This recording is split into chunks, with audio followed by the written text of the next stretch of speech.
Good afternoon, fellow Toastmasters. The Toastmaster whom we interview today is one of the icons of our club.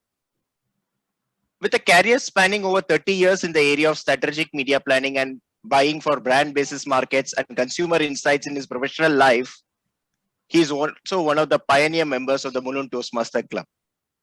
He is a person who gladly takes up any role or responsibility offered to him and delivers it in an exemplarily splendid manner.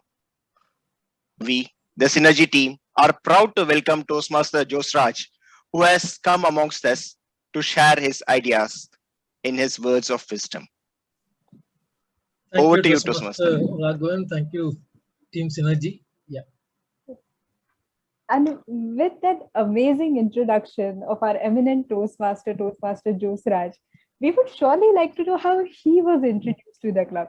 So, Toastmaster Jose Raj, we would like to know how you were inspired to join MTC and how was your journey? And could you also share some of your cherished moments with us? Sure. What is the total time we have? Is there a time limit for my each response overall? Okay, sure. Yeah, just to give, thanks, Toastmaster Madhura. Just to give you all a flashback, I used to be a member in a club in the Middle East. We used to be in Bahrain.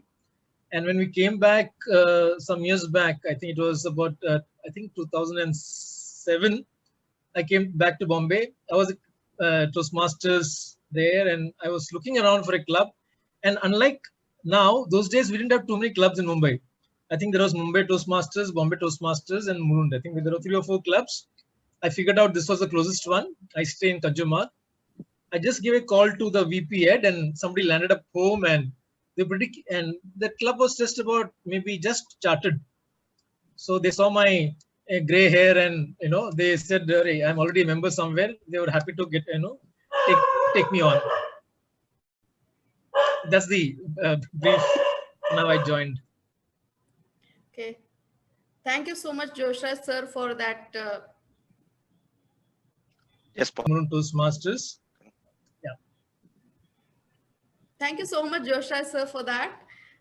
Can you please throw some light on the history of MTC and also on its evolution currently today where we are with respect to the virtual meetings and adapting to the online format? See, I'm not much of a history person, but yes, I've been part of the club so long, so I can share the whole journey we've been through. We started off very small. At the time we joined, we just barely had some 20 members, the bare minimum for one to be a chartered club. So I remember meetings where we used to turn up for the meeting, and suddenly the VP head would say, listen, one of the evaluators are not turned up. Can you take up one more role? So typically we had members taking up 2-3 roles during those meetings. Yes, but I think we've come a long way, and it's I managed to, it's a club which I've been part of for the reason because it's always been growing. It's been always had members, and of course the ExComs, which have been very driven, very enthusiastic, very passionate.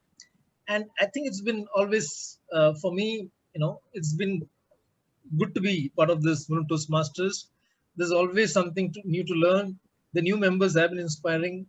I think it's been a great journey, a long journey, but yes, I think I've seen the evolution and how today we have a solid team as the ExCom and a solid bunch of new members. I think it's good to be part of this club. Thank you so much, Toastmaster Jose Raj sir. Like, the club has certainly evolved a lot, and with that, I think even from the past few years, even Toastmasters has evolved. From the CCCL manual, we have now evolved to pathways. So, could you like to highlight any differences or any significances you find between the CCCL manual and the current pathways? I don't know if I'm the right person because I haven't moved too far on pathways.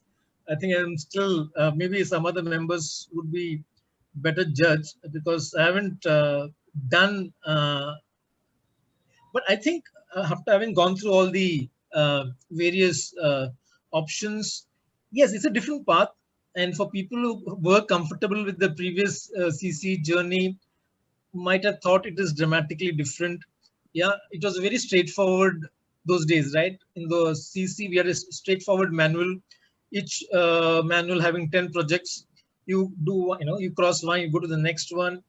It was pretty much spoon-fed in terms of the whole format. Because this is totally online, one needs to get comfortable with the whole, the format. I think once you start doing it on a regular basis, I think it's offers so much variety, right? Yeah, depending on what you want to be, there's so many journeys you can opt for. I think it's great, but yes, there can be a certain amount of inertia adapting to it.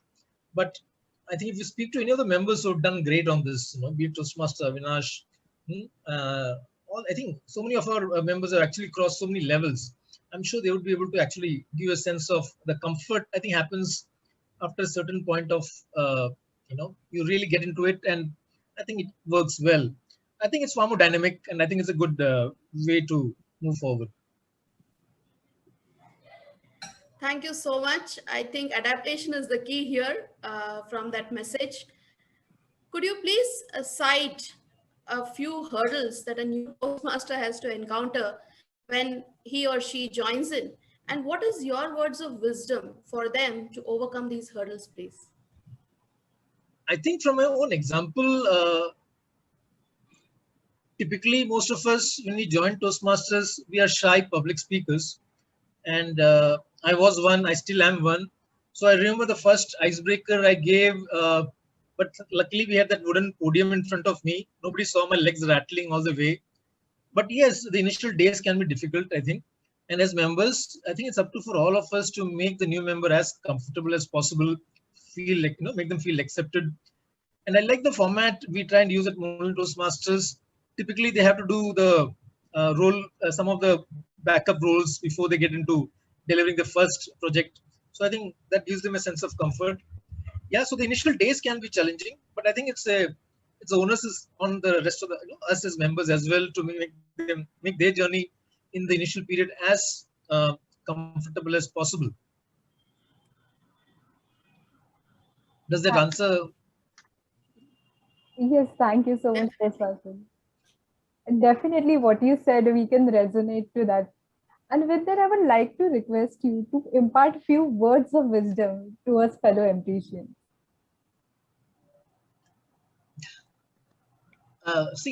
One thing I know, this is about, there's no teacher, there's no student, right?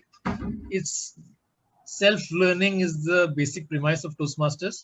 So I think what really works is how much you get out of Toastmasters will be directly proportionate to how much you manage to put into the whole program.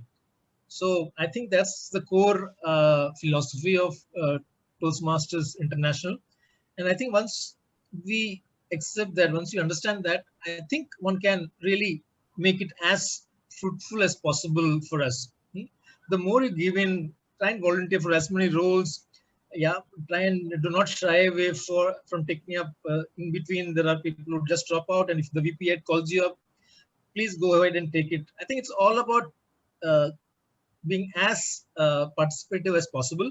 That is from the meeting point of view. After that, try and get as involved in terms of taking up as many leadership roles as possible. Yeah, start off as a secretary, go into treasurer. I think both try and create a balance in terms of your communication objectives, and is also a great platform to grow as a leader, right? And I think we should all try and capitalize as much as possible on both platforms.